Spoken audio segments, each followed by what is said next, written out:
Hello, dear students. I am Sanjay Rai from Jwala Devi Saraswati Vidya Mandir Inter College and Vidya Bharati Kashi प्रांत YouTube channel पे आप सभी का हार्दिक स्वागत और अभिनंदन है। अब जैसा कि प्रत्येक वर्ष आप जानते हैं कि हम लोग बोर्ड एग्जामिनेशन के लिए अपने स्टूडेंट्स के हेल्प के लिए कुछ न कुछ डालते हैं। तो इस बार भी मैं प्रस्तुत हूँ आपके सामने जो क्वेश्चन पेपर्स हैं उसका मॉडल लेकर के आपके सामने। Dear students,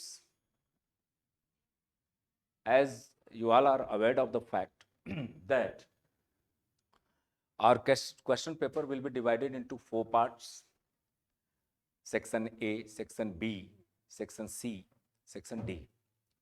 So first of all, we have to know that 3 hours and 15 minutes will be provided to all of us to solve the question paper, and it will carry on 100 marks.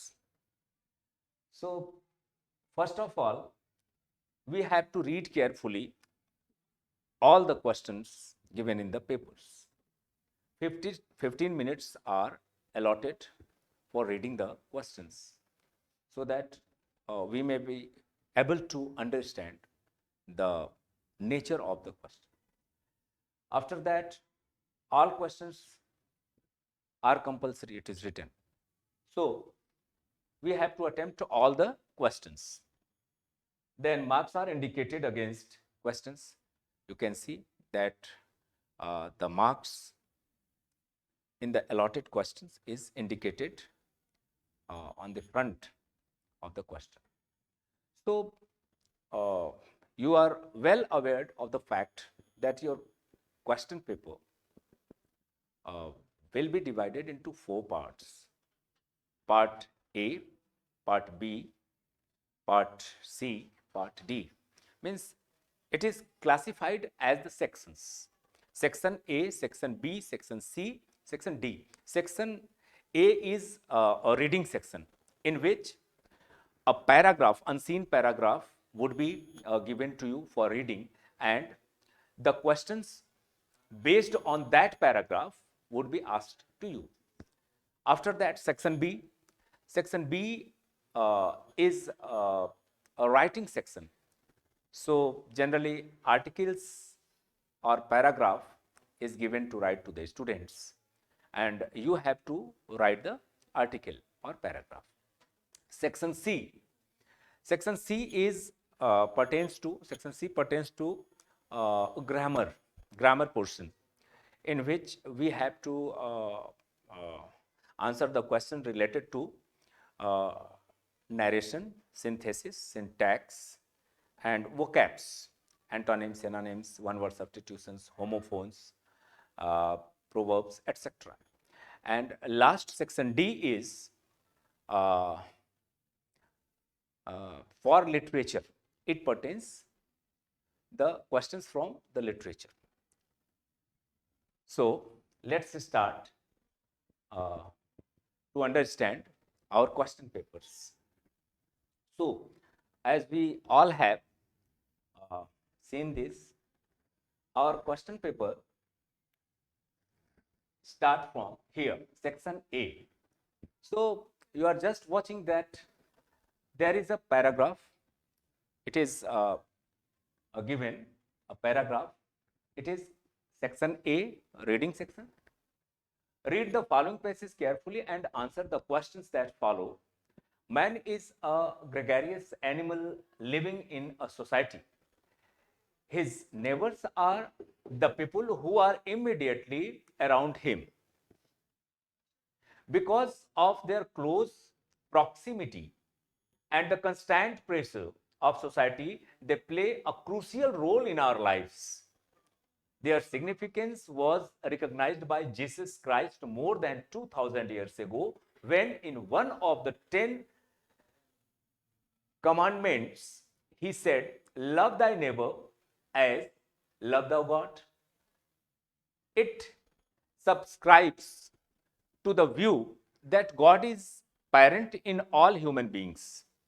By loving our neighbors, we should not only have peace and happiness, but would also come closer to God.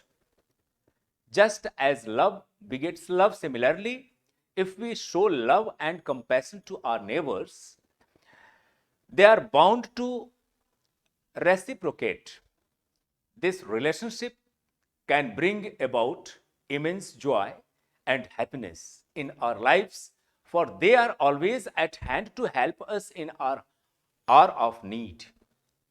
In today's highly mobile and competitive society, our friends or relatives are rarely available near our place of residence or around us when we need them the most. It is in these trying times that the help and assistance of our immediate neighbor comes as a boon to us. It is therefore of paramount importance that we have good and friendly relations with our neighbors. So, after having a thorough study of this sort of paragraph, we have to make our attempt. We should try when we are reading the paragraph that the questions will be asked from there, as here is given. Why is man called a gregarious animal? Suppose that you are getting this question, then you have to find out the answer. It is given in the starting of the paragraph. Second question is, what crucial role do our neighbors play in our lives? So we have to understand how do our neighbors help us, how they assist us in our lives. So we have to answer from here, and it carries 3 marks. The second question also carries 3 marks. Why is it good to have friendly relations with our neighbors? So is the question. It will be found in the. हाँ, एक बात और बच्चों, आप जब भी answer करो तो इस चीज को जरूर देखो कि टेंस का यूज, अब ये प्रेजेंट टेंस में है, तो इसे आप जब भी लिखेंगे तो पास्ट टेंस में आंसर नहीं करेंगे, इसका आंसर भी प्रेजेंट टेंस में ही होगा. तो you have to mention the verbs and auxiliary verbs according to the need of the sentence. Now, why is, third question C is, how is loving our neighbors equal to loving God? It is quite easy. नर में नारायण, आप concept जानते हैं हिंदी का. तो if you are helping your neighbor, you are directly help to God. So why is how is loving our neighbours? अगर आप अपने पड़ोसी से प्यार करते हैं तो ये ईश्वर से प्यार करना हुआ. तो it is written here, you can give the answer. Which word in the passage means closeness? We have to find out कि क्लोजनेस कौन सा इस पैसेज में वर्ड आता है जिसका अर्थ होता है क्लोजनेस. तो it is very easy, I think you will find it. Which word in the passage is opposite of often? Often का एंटोनिम इस पैसेज में कौन सा वर्ड है? So very easy questions these are. What does the phrase at hand mean in the passage? It is written at hand. At hand ये phrase है, इसका मतलब पैसेज में क्या होता है? What does the phrase at hand mean in the passage? At hand का मतलब क्या होता है, ये आपको बताना है. तो if you will practice this, you will find easily the answers of all the questions. It is a very easy part of your question paper because all the answers are given in the related passage. So Question number. Now section B begins with writing section. Now question number 2. Write an article on any one of the following topics in about 100 to 150 words. Remember that if you are told to write 100 to 150 words, it is not certain that the words would be counted. 100 means 100 to 150 means 120, 130, 140, 150 also you can write your answer within the limitation of these words. Now, India, a land of natural beauty. India, a land of natural beauty. So, you have to write the article on this topic. How will you write this? The question is, India a land of natural beauty, Bharat प्राकृतिक सौंदर्य का एक देश है या एक स्थान है. भारत में प्राकृतिक सौंदर्य प्रचुरता में पाई जाती है. So you can write according to your own imagination. It is not certain that you have read it from somewhere and you have crammed it and then you have to write. What is your own imagination? Writing section is based on your the imaginations of the particular students. Your answer may be different, but that would be certainly correct if you will write to the point. Where will you get the natural beauties? You have to describe certain places. कहाँ पर पाई जाती हैं. For instance, you will have you have to describe about the mountains, about the rivers, about the which you know, mountains, rivers, and historical places, and forests, beautiful forests, and there are various things which you can write. सच तो ये है कि अगर आप भारत के प्राकृतिक सौंदर्य के बारे में लिखने जाएंगे तो शब्दों इतने मैटर्स हैं आपके पास कि शब्द 100 to 50 150 में आ ही नहीं पाएंगे generally. Now joint family system, need of the hour. ये हम भूल चुके हैं. आज के वर्तमान परिवेश में हम बिल्कुल एक अलग परिवार के साथ रहते हैं जिसमें कि husband, wife and their children, they are considered to be the family. But joint family एक बहुत ही बड़ा इशू है. हमारे भारत का जब विश्वगुरु थे हम भारत में, तो वो ज्वाइंट फैमिली के बेसिस पर थे. तो joint family system, need of the hour, this is the demand of the society, this is the need of the hour. इस समय प्रेजेंटली इसकी डिमांड है ज्वाइंट फैमिली की. अभी फिलहाल हम ऐसे ही न्यूक्लियर फैमिली में जी रहे हैं. तो ज्वाइंट फैमिली के what are the benefits of the joint family?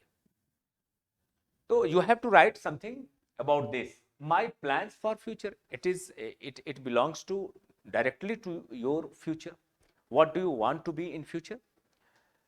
तो आपकी फ्यूचर प्लानिंग क्या है, ये आपको लिखना है 100 to 150 वर्ड्स में. Now write a letter to the editor of a national daily to show your concern on growing use of disposable wares. So generally you have to write a letter and letter का एक process होता है. वो आपको लिखाया जा चुका है आपके विद्यालय में भी. तो वहां से एक एडिटर के नाम, नेशनल डेली में कोई भी नाम आप दे सकते हैं, एक लेटर लिखिए जिसमें growing use of disposable wares के बारे में आपको जानकारी देनी है. और write a letter to the principal of your school to complain against the shortage of latest sports magazines in the library. आपके स्कूल में लाइब्रेरी है, आप उस लाइब्रेरी में जाते हो, तो वेरियस टाइप्स के बुक्स हैं, literature, it is based on literature, science literature, philosophy, and in the same way shortage of sports magazines.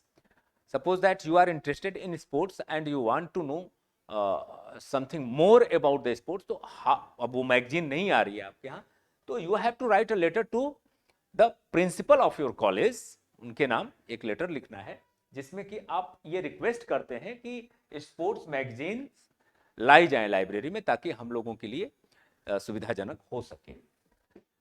Now, B section is finished. Section C, grammar. So, grammar portion बच्चों आप जानते हो 12th में आपका synonyms है, antonyms है, one word substitutions, homophones, proverb, idiom phrases, etc. ये है, ये इसे vocabs कहते हैं हम पूरा मिला करके. तो इसका कोई टेक्निक तो है नहीं, आप 11th और 12th से लेकर के एवरीडे दो एंटोनिम्स सिनोनिम्स ऐसे रटते रहेंगे, तो उसमें उसका लिखना होता है. आपको एंटोनिम्स लिखेंगे, सिनोनिम्स लिखेंगे. और ग्रामर सेक्शन में एक बेसिकली जो आपको फार्मूला बेस्ड होता है वो है आपका नरेशन, सिंथेसिस, सिंटैक्स और ट्रांसफॉर्मेशन. तो ये चारों आपको पढ़ाया गया होगा आपके स्कूल में. तो इसको जरूर आप, अगर सारे रूल्स को, हाउ टू मेक वाले रूल्स को अगर आप जानते हैं, तो ये बहुत ही सॉलिड नंबर आपको प्रोवाइड करता है ये ग्रामर सेक्शन. तो बच्चों इस पर विशेष ध्यान देने की आवश्यकता है. जैसा कि हम लोगों ने सारे कोर्स फिनिश कर दिए हैं अपने ज्वाला देवी सरस्वती विद्या मंदिर इंटर कॉलेज में. आप एक बार इसको जरूर रिवाइज कीजिए घर पे, और उसको एक बार जितना पढ़ाया गया है सिर्फ अगर उतना ही आप पढ़ लें तो इसमें से कोई भी आप मिस नहीं करोगे. तो चलते हैं, सेक्शन सी ग्रामर है. इसमें है choose the correct option to answer the following questions. There would be MCQ type questions, multiple choice questions है. इसमें देखिए, the absence of government in a country is called, का मतलब कि जिस देश में कोई गवर्नमेंट ना हो उसे क्या कहते हैं. आपके option 1 2 3 4, sorry this should be 2 and this should be 3, तो अंडरस्टूड है. तो उसे मोनार्की, ए मोनार्की कहते हैं, बी एनार्की कहते हैं, सी पैट्रियार्की कहते हैं, या मैट्रियार्की कहते हैं. ये चार ऑप्शंस हैं आपके पास. अब इसमें से the absence of government in a country is called, ये आपको जब पढ़े होंगे तो जानते होंगे कि क्या होगा. वैसे ट्राई टू फाइंड आउट, आप स्वतः से ही कोशिश करें क्या होता है, जाएं इसे ढूंढे बुक में. बट मैं बता दूं, चूंकि ये मैं केवल आपको एक क्वेश्चन पेपर आएगा कैसा ये बताने के लिए हूं, ना कि आंसर देने के लिए. क्योंकि मात्र मेरे एक एक प्रश्न के आंसर से आपकी तैयारी नहीं होती. तो आप ये जाने कि कैसे तैयारी करनी है और क्या तैयारी करनी है. बहरहाल यहां पे आंसर होता है anarchy, the absence of government in a country. अगर किसी देश में किसी प्रकार की गवर्नमेंट नहीं है, अगर रूल्स रेगुलेशंस नहीं है, तो उसे एनार्की कहते हैं इंग्लिश में. The phrase inching towards means क्या होता है, इंचिंग टुवर्ड्स. सो इसमें ये एक फ्रेज है जिसका मतलब होता है स्लो, सॉरी आप देखिए पहले आंसर, इसका ऑप्शन दिया हुआ है टू हैव एन इची फीलिंग. इसका मतलब होता है कि इची फीलिंग आना, ये है. या बी टू मेजर समथिंग, किसी चीज का मापन, ऐसा होता है inching towards. To move slowly in a direction, to move slowly in a direction, किसी दिशा में बहुत धीरे धीरे आगे बढ़ना. टू मूव अपवर्ड्स, या आगे की ओर बढ़ना. तो बच्चों वैसे इसका आंसर आपको यहां मिल जाएगा, बट इसके ये एक साइन मात्र है, this is only symbolic for all of you, कि इस प्रकार के क्वेश्चंस आप तैयार करें. जरूरी नहीं, हां ज्यादातर कोशिश किया गया है ये बनाते वक्त कि ये क्वेश्चन आपके लिए आए, और कम से कम इतना तो पढ़ ही लेना, 80% आएगा, 80-90% का मैं दावा करता हूं इसी में से आएगा आपको। तो इसका आंसर होता है to move slowly in a direction, किसी दिशा में धीरे धीरे आगे बढ़ना। इंचिंग टुवर्ड्स का मतलब ये एक फ्रेज है, लेकिन और भी फ्रेजेस आपको क्रैम करने की जरूरत है इस समय। To the point. नेक्स्ट है the synonyms of meagre is. अब सिनोनिम्स, सिनोनिम्स मीन्स जानते हैं समानार्थी हिंदी में बोलते हैं। तो मीगर का सिनोनिम्स क्या होगा? स्कार्स, प्लेंटीफुल, स्कैंटी, या बोथ ए एंड बी, यानी स्कार्स एंड प्लेंटीफुल दोनों होगा। क्या होगा? Try to find out the answer in your mind. By the way, the correct answer is scanty. Scanty होता है synonyms. Meagre means scanty. D, one should do his duty. Which word in this sentence is an error? There should be has an error होना चाहिए, is नहीं होना चाहिए। तो which sentence, which word in this sentence has an error, ऐसा पूछता है। This question is asked from the syntax, the topic you have read it in your class. तो अब इसमें देखिए कि इसमें से कहां पर गलत है, कौन सा वर्ड है जो गलत यूज हुआ है। One should do his duty. So आपको पढ़ाया गया है सिंटैक्स में कि जब वन शुड डू तो यहां पे हिज नहीं होगा, यहां पे वंस होता है। ONE एपिस्ट्रोफ S आता है बच्चों। तो यहां हो जाएगा one should do his duty, तो हिज गलत कहां है? हिज। तो ये ऑप्शन आपका शुड डू हिज ड्यूटी में हिज ऑप्शन करेक्ट है आपका। Next, the antonym of barren is. The antonym, antonym means obviously opposite words. Then what is the opposite of barren? So try to find out it in your mind. Barren means होता है बंध्या, बंजर। अगर आप word meaning भी जानते हैं तो उसके थ्रू आप पहुंच सकते हैं। अगर बैरन मीन्स बंध्या या बंजर होता है तो which one is correct in 4 options? Fertile, infertile, futile, fragile. So obviously fertile means क्या होता है? उत्पादक। तो जहां बैरन, बैरन का क्या होता है? ये फर्टाइल आंसर करेक्ट है। Now, question 5th A, change any one of the following in indirect. This is very easy topic from the grammar section. ये डायरेक्ट इनडायरेक्ट तो आप लोगों को बच्चों जहां तक मुझे लगता है बिल्कुल रट सा गया होगा।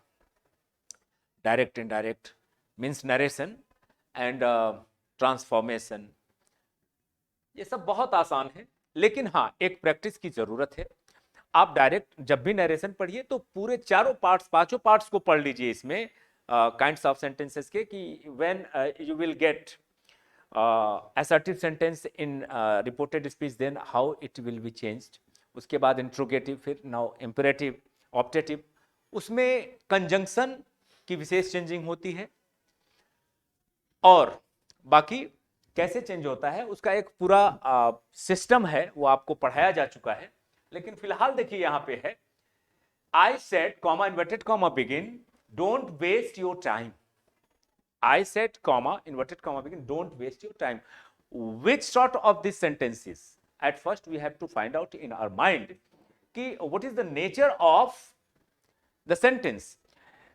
If we will think about don't waste your time, what sort of this sentences?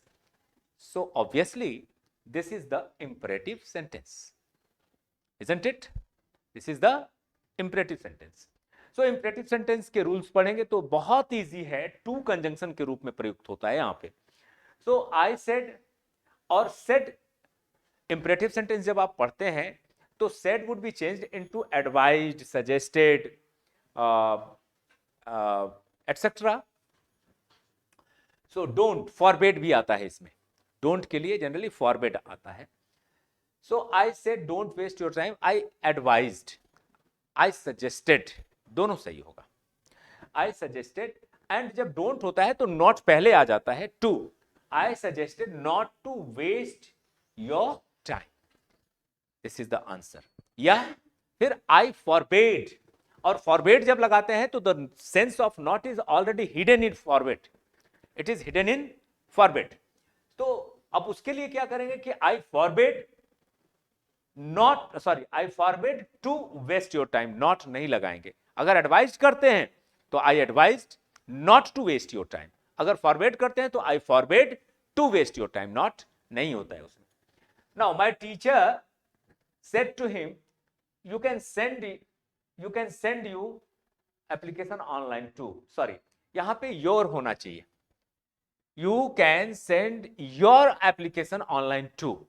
ये थोड़ा सा मिसप्रिंट है बच्चों, इसको समझ लो. My teacher said to him. Now this is reporting verb, and you can send your application online too. तो this is assertive sentence. So easy to understand when we get the assertive sentence in reported speech. So my teacher said to him, my teacher said to him, my teacher told him. So easy. Assertive, if you get assertive sentence here, then said to will be changed into told. So my teacher told him, conjunction now, that my teacher told him that. Now son upon 1 2 3 का formula आपको पता होगा. Subject किसके according कैसे बदलता है, object और no change का. तो ये आप लोगों ने पढ़ ही लिया होगा बच्चों. जब यहाँ पे सब्जेक्ट आता है तो वो सॉरी, यहाँ पे जब फर्स्ट पर्सन आता है तो सब्जेक्ट के अकॉर्डिंग चेंज होता है. जब सेकंड पर्सन आता है तो ऑब्जेक्ट के अकॉर्डिंग चेंज होता है. और जब यहाँ पे थर्ड पर्सन आता है तो नो चेंज होता है. तो यहाँ सेकंड पर्सन है और second person will be change according to the object. तो my teacher told him that he, and because this is given in past tense तो यहाँ पे ये चेंज हो जाएगा कैन, ये टेंस चेंज होगा तो कुड हो जाएगा. तो my teacher told him that he could send his application. Your के जगह पॉजिटिव केस क्या आ गया, हिज, क्योंकि सब्जेक्ट ही बना है. तो my teacher told him that he could send his application online too. This is the answer. Now combine any one of the following as directed. जैसा कि दिया गया है, I can give you address, full stop, my mother gifted it to me, and complex sentence is written. तो this is synthesis, from synthesis, complex. You have to change it into complex one. So you are aware of the rules of the synthesis. WH families के जितने question होते हैं वो complex में आते हैं. तो यहाँ पे देखिए, I can give you a dress. I can give you a dress, ये एक सेंटेंस हुआ. मैंने तुम्हें एक ड्रेस दिया. My mother gifted it to me. वो ड्रेस कैसा था, वो मेरी माँ ने मुझे गिफ्ट में दिया था. तो अब ये कैसे बनाएंगे कि I can give you dress, my mother gifted it to me. Now I can give you a dress which, वो ड्रेस के लिए विच लगाएंगे, which my mother gifted to me. It हटा देंगे क्योंकि वो आ गया पहले. माई, I can give you a dress which my mother gifted to me. This would be the answer in complex sentence. Now, second, do it, leave it, do it, full stop, leave it, full stop, compound sentence. Very easy to understand. Do it, करो, इसे करो, एक sentence complete. Second है leave it, इसे छोड़ दो, ये complete हुआ. और you have to combine this with the help of the compound rules. Compound sentence में बदलोगे. सीधी सी बात है, इसे करो, इसे छोड़ दो. तो डू इट और लीव इट कंपाउंड बन गया. उसके रूल्स हैं, आप पढ़ लेना बच्चों।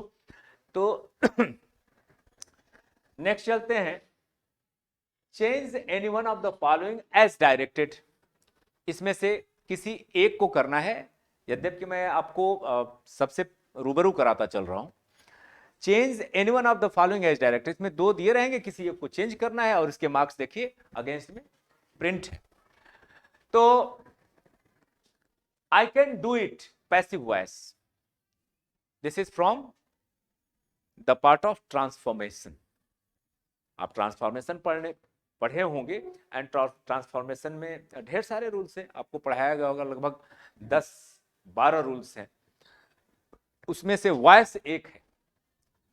तो कभी कभी या तो पैसिव दे देगा, आपको एक्टिव में चेंज करना होगा, ऐसा भी होता है, या फिर ये फिलहाल एक्टिव दिया है, पैसिव में चेंज करना है। तो रूल्स बहुत मस्ट है आपको जानने। आई कैन डू इट, मैं इसे कर सकता हूं। So very easy, as according to rule, it can be done by me, because this becomes the subject। आप जानते हैं रूल कि ऑब्जेक्ट सब्जेक्ट बन जाता है, subject becomes the object of the passive voice. तो इट कैन बी डू का third form होता है वर्ब का, it can be done by me.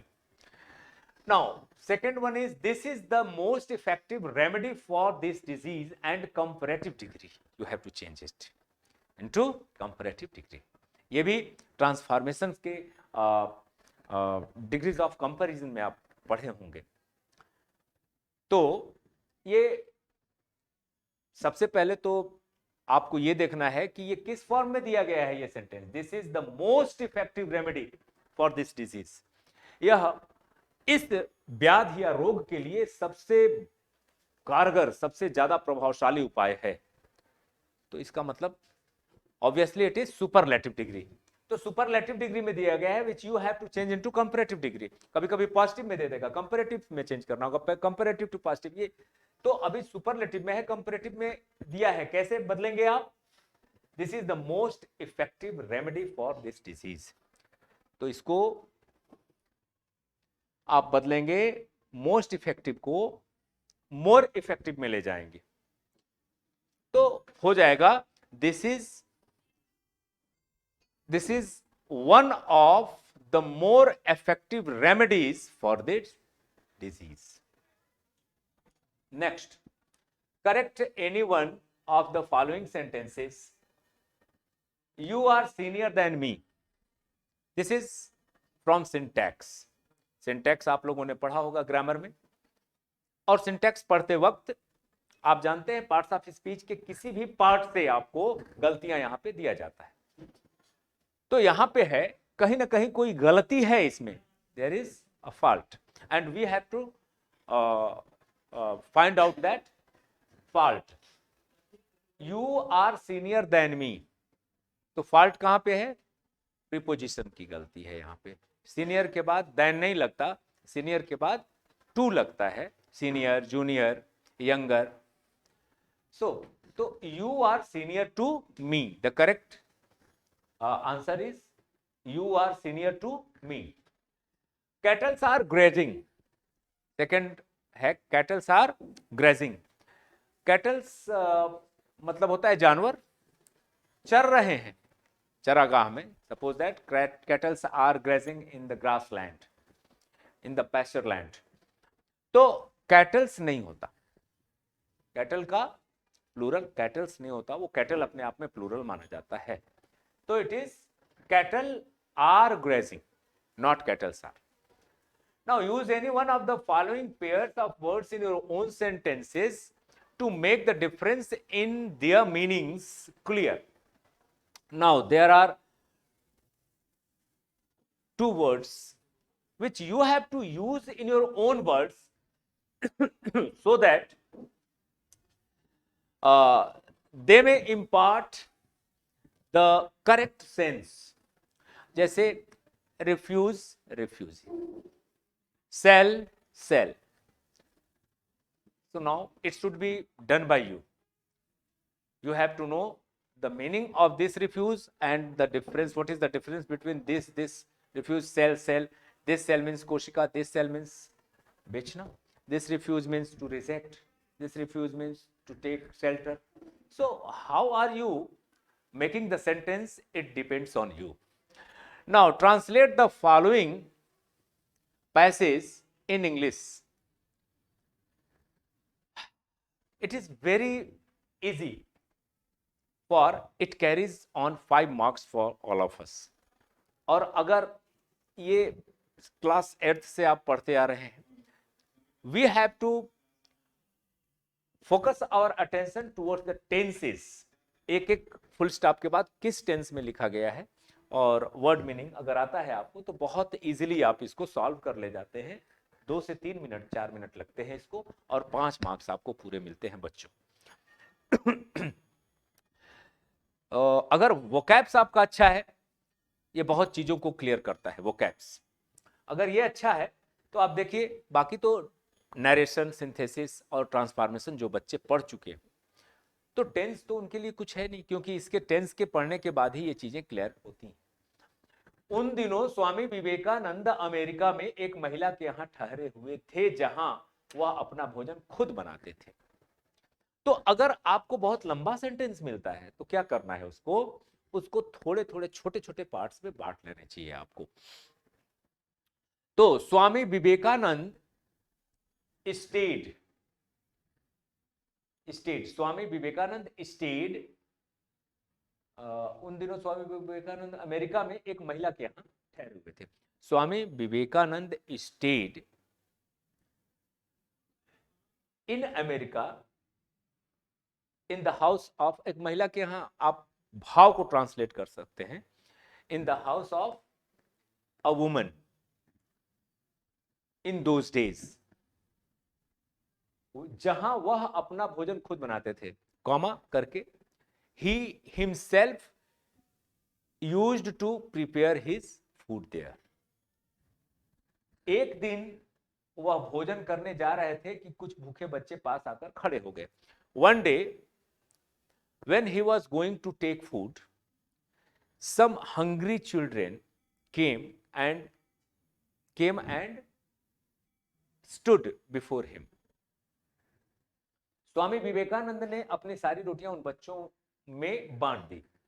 Swami Vivekananda distributed all his chapatis और ब्रेड्स एमंग, ये ध्यान देना, बच्चों में, अगर 2 लोगों में बंटवारा होता तो बिटवीन होता है, अब बच्चों में है तो एमंग दोज चिल्ड्रन.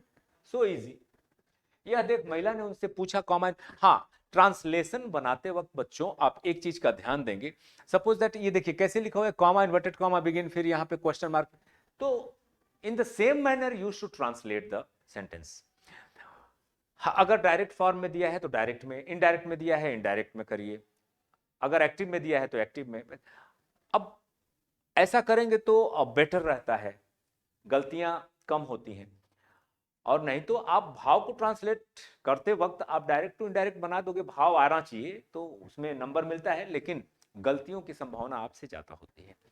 तो कोशिश करें कि जिस फॉर्म में, जैसे ये डायरेक्ट फॉर्म में दिया हुआ है तो डायरेक्ट फॉर्म में ही आप इसको ट्रांसलेट करें. यह देख महिला ने उनसे पूछा, लुकिंग दिस, यह देख कर, या यह देख, लुकिंग दिस, द वुमन, महिला आ चुकी है पहले, तो द वुमन आस्क्ड हिम, या सेड टू हिम भी कर सकते हैं, said to him, comma, inverted comma, आपने सारी रोटियां बच्चों को दे दी. You gave all the chapatis to the children, full stop. अब आप क्या खाएंगे? Now what will you eat now, question mark, as it is given here, and inverted comma close कर देंगे. उन्होंने मुस्कुराकर जवाब दिया, ही स्माइल्ड एंड आंसर्ड, या रिप्लाइड, या स्माइलिंग पहले करेंगे, ही रिप्लाइड. रोटी तो केवल भूख शांत करने वाली चीज है. चपातीज और bread, whatever you write should be correct. रोटी तो केवल भूख शांत करने वाली चीज है. Bread is the thing to quench the hunger, शांत करने वाली चीज है हंगर को. यह मेरे पेट में नहीं तो उनके पेट में सही। If it is not in my belly it is in their belly. या इसको और भी थोड़ा सा अलंकृत ढंग से लिखना चाहें तो लिख सकते हैं कि if it doesn't satisfy my belly, it satisfies other bellies।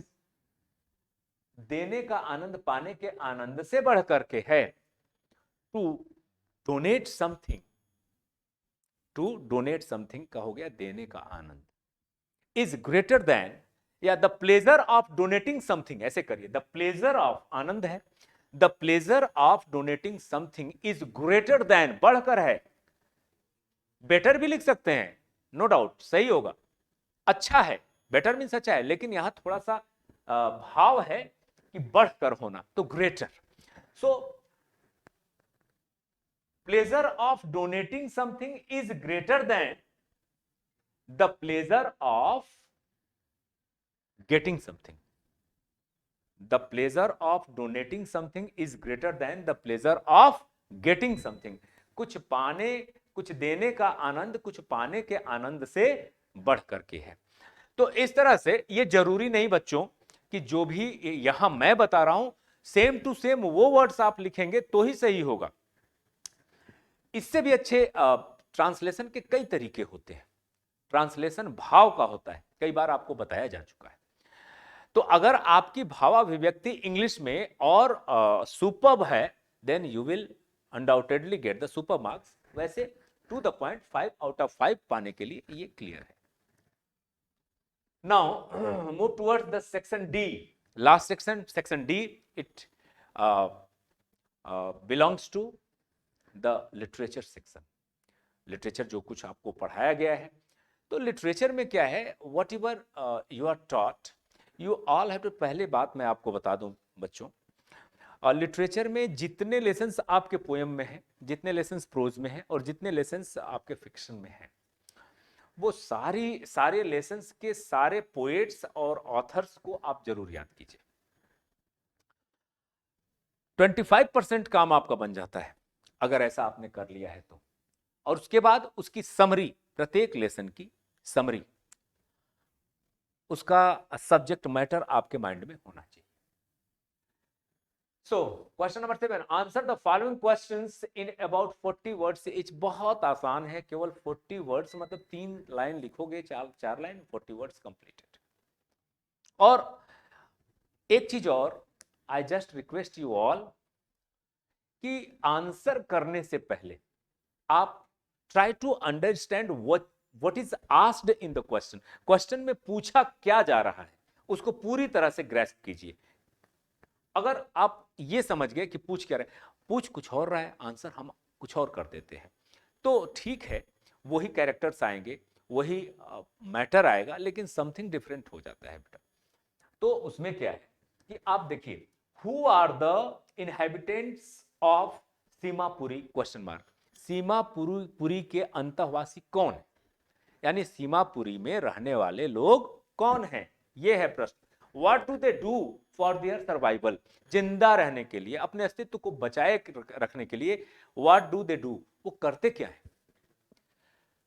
तो जैसे आप इस चीज को समझ लिए तो you will just realize कि the question is asked from the lost spring. The name of the lesson is the lost spring.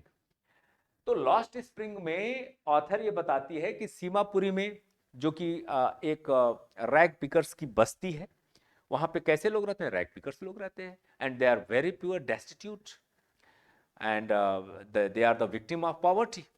So survival के लिए क्या करते हैं, they use to collect the garbages, and they try to find out many things from garbages. Sometimes they get the coins from there. तो ये इस तरह के आंसर आपके बुक में है, आपको आपके आचार्य जी ने लिखवाया होगा, तो वहां से ये देना है, बस समझना है क्वेश्चन का नेचर। और ये देंगे, या who was Rajkumar Shukla, Rajkumar Shukla. Now try to find out this character from the lesson. ये कहां पे है, So quite obvious that Rajkumar Shukla appears in the lesson Indigo. जब आप पढ़ते हैं तो इंडिगो लेसन में राजकुमार शुक्ला ही सारे मूवमेंट जो होता है महात्मा गांधी को आकर के ले जाता है वहां से। पहले आता है लखनऊ में, लखनऊ से फिर उनके साथ वहां जाता है हैदराबाद, फिर वहां से कोलकाता में एटलीस्ट, मतलब कई बार बहुत दिनों के बाद उन्होंने कहा कोलकाता में मिलोगे, कोलकाता से लेकर के फिर वो जाता है वहां पे चंपारण। तो राजकुमार शुक्ला कौन है? Who was Rajkumar Shukla and what did he do to bring Gandhi ji to Champaran? उसने गांधी जी को चंपारण लाने के लिए क्या क्या किया? तो first of all he went to Lucknow, है ना, in the meeting of Congress, और वहां पे फिर गांधी जी से मिलता है, अपने समस्याओं को बताता है जो पीजेंट्स होते हैं चंपारण के, कि how are they exploited by the landlords. और उसके बाद ढेर सारी बातें होती हैं, तो वो कहते हैं अच्छा अभी समय नहीं। तो ये आंसर आप ठीक से अगर क्वेश्चन समझ गए कि राजकुमार शुक्ला कौन था, what did he do to bring Gandhi ji to Champaran, Gandhi ji को चंपारण लाने के लिए उन्होंने क्या किया, तो उनके अटेम्प्ट्स को बता देना है। कि फिर लास्ट में वो जाते हैं, चले आते हैं वहां से, फिर जाते हैं अपने गांव से वो कोलकाता के लिए, और कोलकाता से फिर पटना आते हैं डॉक्टर राजेंद्र प्रसाद जी से, जो कि एक फेमस वकील रहते हैं उस समय, केवल राष्ट्रपति नहीं रहते वो, he didn't earn name and fame जैसे कि आज है। तो ये सारे प्रयासों को लिख करके 30 to 40 वर्ड्स में इजिली आप लिख देंगे, इसको पढ़ लीजिएगा। Why did Mr. Hamel blame parents and himself for not paying proper attention to the study of French? Now, Mr. Hamel character किस में आते हैं? The last lesson आप पढ़ चुके हैं। The last lesson पहला ही लेसन है आपके लिटरेचर से, पहला लेसन है, द लास्ट लेसन नाम है इसका। उसमें मिस्टर हैमेल अपीयर होते हैं और he is teaching the students the French language पढ़ाते हैं। तो वो क्या कहते हैं, why did mister Hamel blame parents and himself? वो कहते हैं कि आज तक यहाँ के लोगों को फ्रेंच समझ में अगर नहीं आया तो इसके लिए we all are responsible, the students are responsible as well as their guardians are responsible, और वैसे ही एज वेल एज मैं भी हूं, टीचर भी रिस्पॉन्सिबल है उसके लिए। ऐसा क्यों कहते हैं ये देखें, ये आंसर देना है आपको। और इसके बाद है और why did the peddler consider the world as a rat trap? बहुत प्यारा सा आंसर इसका आता है ये कि पेडलर, अच्छा कहां से है ये, पहले तो लेसन याद कीजिए, रैट ट्रैप से ये लिया गया है। और वो पेडलर, रैट ट्रैप सेलर क्या करता है, इस पूरी दुनिया को एक रैट ट्रैप कहता है। वो सोचता है कि ये रैट ट्रैप, ये पूरा वर्ड एक रैट ट्रैप है। And what is the arguments are running in his mind, we have to write the same answer. Now answer any one of the following in about 80 words. अब 80 words में देना है, अभी तक तो 40 words था। 80 words में है, all we have to fear is fear itself, justify this statement on the basis of the lesson deep water. Very good question this is. You all have read, lesson का नाम अपने आप में है, title deep water इसका नाम है, और William Douglas wrote this lesson. तो William Douglas just, this is a sort of autobiography of William Douglas, एक प्रकार है ऑटोबायोग्राफी का। तो उन्होंने लिखा क्या, all we have to fear is fear itself. डर क्या है, इसका बहुत बड़ा दर्शन दिया इन्होंने, विलियम डगलस ने। कहा कि भय होता क्या है, भय होता है, all we have to fear is fear itself. हम जो भय करते हैं ना, वो अपने आप में जो भय का भय है वही भय है, भय कुछ होता नहीं है। अब उसको आप अगर इसकी फिलॉसफी पर जाएंगे तो जस्टिफाई वही कह रहा है कि इसको प्रमाणित कीजिए, justify this statement on the basis of the lesson deep water lesson आपने पढ़ा होगा। तो इस उक्ति को, इस स्टेटमेंट को आप जस्टिफाई कीजिए कि कैसे डर केवल डर से होता है। Describe the plight of, next question is B, describe the plight of rag pickers as depicted in the lesson The Lost Spring. Again, the question from Lost Spring. कह रहे हैं कि रैग पिकर्स लॉस्ट स्प्रिंग में क्या बनना चाहते हैं, plight, और कहां से प्लाइट किए हैं ये। तो जब आप लेसन पढ़ते हैं द लॉस्ट स्प्रिंग तो आपको पता चलता है कि सीमापुरी में वो कहां से आए हुए हैं, ढाका से, बांग्लादेश से। तो उसके आधार पर वो बांग्लादेश में कहां रहते थे और कैसे कैसे करके यहां सीमापुरी दिल्ली के पास आते हैं, इसी को आंसर लिखना है। Now question number 9, read the following extract carefully and answer the questions that follow. अब देखिए, इस एक्सट्रैक्ट को, नीचे एक एक्सट्रैक्ट दिया गया है, we all have to read the questions and answer those questions are the basis of this extract. Extract means quotations, मतलब एक पार्ट दिया हुआ है, वो है, अब इसको पढ़ते हैं। And the old familiar at my childhood's fear, but all I said was, see you, Amma, see you soon, Amma. All I did was smile and smile and smile. तो अगर थोड़ा बहुत याद आ रहा है आप लोगों को, तो ये तो बिल्कुल क्वाइट ऑब्वियस है कि ये कमला दास ने लिखा है एक लेसन अपने मां के बारे में। अम्मा वर्ड आया तो वो पोयम है माई मदर एट 66, ये this is the name of the poem. और उसमें उन्होंने क्या कहा, एंड द ओल्ड फैमिलियर एक, वही पुराना दुख, वही पुरानी पीड़ा, माई चाइल्डहुड फियर, बचपन से ही जो मैं महसूस करती आई हूं, जो भय मेरे बचपन का है, all but all I said was, मैंने, डर तो मेरे अंदर था लेकिन फिर भी मैंने कहा, उस डर को दबाकर छुपाकर क्या कहा, सी यू सून अम्मा, मां हम फिर मिलते हैं और जल्दी ही मिलते हैं। All I did was smile and smile and smile, और मैंने फिर मां की तरफ देखा, पीड़ा है, वेदना है, कष्ट है दिल में, लेकिन उसे रिफ्लेक्ट नहीं होने दिया, बिकॉज मैं क्या की, मैं स्माइल की और स्माइल की। तो जब कुछ ज्यादा ही मुस्कुराने लगता है आदमी, तो इसका मतलब तो आप जानते हैं, इसका मतलब ही होता है तुम जो इतना मुस्कुरा रहे हो, कौन सा गम है जो छुपा रहे हो, आप लोग सब जानते हैं। तो ये स्माइल स्माइल एंड स्माइल जो ये 3 बार लिखा है, डॉट डॉट मतलब continue, she kept continue smiling, यही इसका मतलब होता है। इसका मतलब कि वो पीड़ा में है, दुख में है, दर्द में है। कौन? कमला दास। क्यों? क्योंकि उन्हें ये पता चल चुका है कि 66 की माई मदर हो गई मेरी मां, और जिस अवस्था में है वो बहुत ज्यादा दिन तक नहीं जाने वाली, चलने वाली नहीं, पकी आम है, कब डाल से गिरे। तो ये दुख है, किस चीज का दुख है? खैर, ये पोयम आप पढ़ेंगे और समझेंगे, जानेंगे।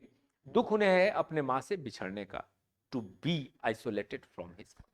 तो देखिए, what is the fear that has always painted the poetess, the same question is asked here.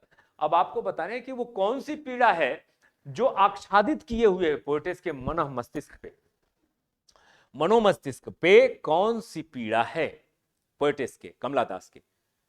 तो मैंने आंसर भी अभी दिया, वो आंसर आपके बुक में भी है, देखेंगे। इनफैक्ट आंसर यही होगा कि the poetess was terrified, she was thinking that my mother would die soon and I would be separated, I would be isolated from her. तो ये नेक्स्ट है B, what is the contrast between the poetess feelings and her words.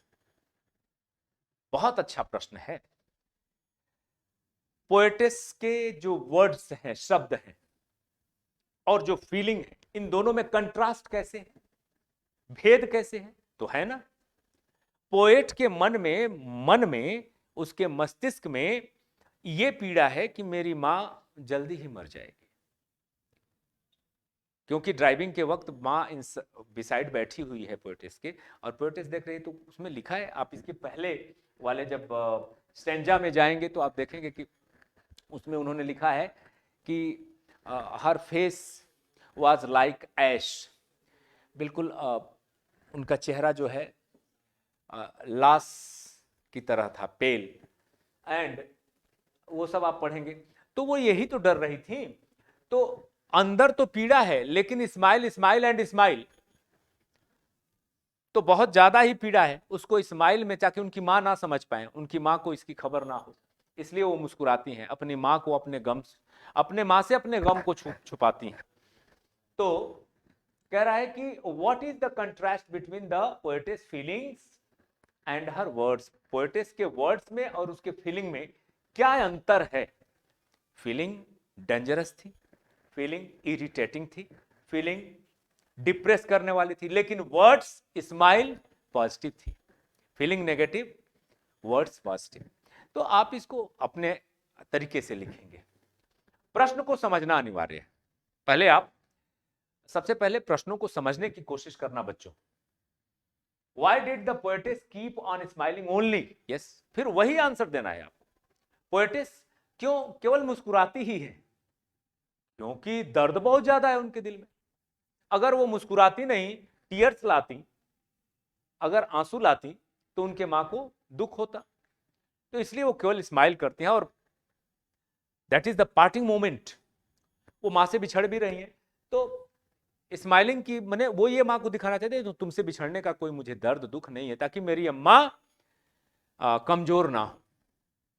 ये आपका answer होगा। Why did the poetess keep on smiling only?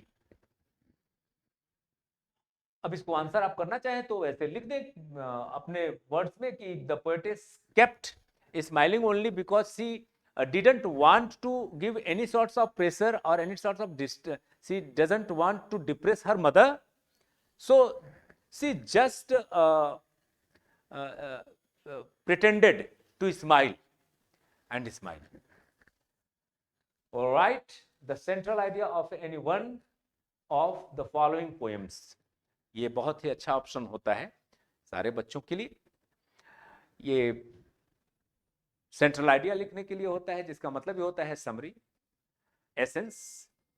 तो central idea इसमें keeping quiet है, a thing of beauty, John Keats, और aunt Jennifer's tigers. ये तीनों poems में से किसी एक का आपको सेंट्रल आइडिया लिखना है।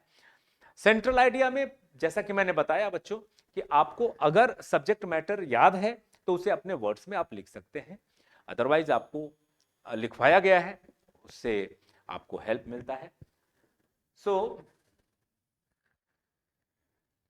Now question number 11, answer the following questions in about 40 words each. अब ये देखिए, what things on the third level were different from those on the other level. Third level में फिर अगेन फ्रॉम थर्ड लेवल, ये fiction में है आपका chapter. तो थर्ड लेवल में वो कौन सी चीज है जो अन्य लेवल में नहीं है, अन्य तृतीय तल। थर्ड लेवल मतलब तृतीय तल। तृतीय तल में ऑथर को कौन सी ऐसी चीज मिली जो अन्य तलों में नहीं थी। और describe the environmental features of Antarctica, या अंटार्कटिका के एनवायरमेंटल फीचर को डिस्क्राइब कीजिए। यह भी आपने पढ़ा है, आपके लेसन से है। आगे बढ़ते हैं। B, why did the Maharaja decide to suffer the huge loss instead of allowing the British officer to get photographed with the hunted tiger. ये लेसन आपको याद आ रहा है, Maharaja. Yes, of course, this is from the Tiger King. And why did the Maharaja decide to suffer a huge loss? अच्छा, British officer आया था और उसकी केवल एक डिमांड थी कि मैं बंदूक लेकर के और टाइगर, मरे हुए टाइगर के साथ फोटो खिंचवा लूंगा बस, भले आप मारे उसको। लेकिन वो फोटो खिंचवाने के लिए भी राजी नहीं होते महाराज। लेकिन उसके बदले में सफर बहुत करते हैं। सफर ये करते हैं कि ढेर सारा यूज लॉस इंस्टीट, वो 30 अंगूठी लगभग सेट पूरा उस ऑफिसर की पत्नी को भेंट कर, तो वो आप पढ़ेंगे और उसी को आंसर करेंगे। ये आंसर होगा आपका, आपने पढ़ा है। या नेक्स्ट है, why was Jo not happy with Jack's ending of Roger Skunk's stories. Now ये भी बहुत अच्छा प्रश्न आपका बनता है। जो और जैक्स की कहानी आपने पढ़ी, जिसमें रोजर स्कंक एक कैरेक्टर आता है। तो जो है फादर है, सॉरी जैक्स फादर है और जो पुत्री है उसकी, और वो कहानी सुनाता है रोजर स्कंक की। रोजर स्कंक के पास क्या होता है कि उसकी स्मेल बड़ी खराब होती है। तो कहानी आप जानते हैं। लेकिन जब उसकी माँ जा करके उस विजार्ड को मारती है, इस लेसन का नाम भी आपको संभवतः याद आ रहा हो कि should wizard hit mummy, this is the name of the lesson. तो वो विजार्ड जैक कहते, जो कहती है कि विजार्ड को मम्मी को मारना चाहिए था, है ना। लेकिन तो आप इसके एंड को बदल दीजिए, अपने पिताजी से कहती है कि एंड को बदलिए, मां ने विजार्ड को मारा और वहीं कहानी समाप्त हुई। नहीं, फिर आप ये कहिए कि विजार्ड ने भी मां को मारा। तो ऑल द स्टोरी आपको सब कुछ बताया गया है, वहीं से आंसर करना है आपको। Answer any one of the following questions in about 80 words. अब ये लास्ट लास्ट क्वेश्चन है, क्वेश्चन नंबर 12, जिसको 80 वर्ड्स में आपको आंसर करना है। What brings Derry closer to mister Lamb. Mister Lamb के नजदीक कौन सी, मतलब कौन सी ऐसी चीज है जो डेरी और लैम्ब में क्लोज करता है, लैम्ब को क्लोज करता है, मिस्टर लैम्ब को और डेरी को क्लोज करता है, वो कौन सी चीज है। तो आप जानते हैं दोनों चूंकि दोनों ही विकलांग हैं, दिव्यांग हैं। इसको लिखना है, ही इज लेम, और उसका चेहरा जो फेस है जल गया था। What impression of Sadao as a doctor and a human being do you form on the basis of the story The Enemy? The Enemy is a very important chapter. And doctor Sadao, Sadao जो doctor होता है, वो एक कैसे दोनों duties को perform कर लेता है। एक डॉक्टर के भी ड्यूटी को उसको परफॉर्म करना है, और एक मनुष्य के ड्यूटी को, मनुष्य का कर्तव्य भी करना है। वो कैसे करता है इस स्टोरी में। तो अगर आप इस स्टोरी को पढ़े हैं और इसका सब्जेक्ट मैटर आपको ध्यान में है, आपके आचार्य जी ने लिखवाया है, उसको समझाया है, तो you will definitely right the correct answer. So this is the end of the